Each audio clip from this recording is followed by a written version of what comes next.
We talk about how can you change language on your Temu app. We're going to figure out the solution or know how you can do that on your app.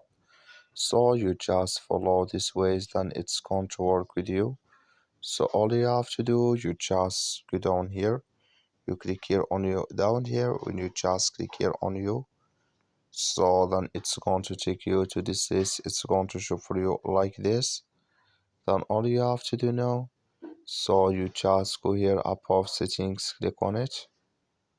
Then it's going to take you to this list. It's going to show for you like this. Then all you have to do now, you just click here on language here, just click on it.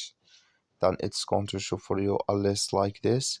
And here can you change your language here in this list on your Temu app. That's all you have to do. Thank you for watching. Don't forget to support us by liking, subscribe. Thank you for your watching.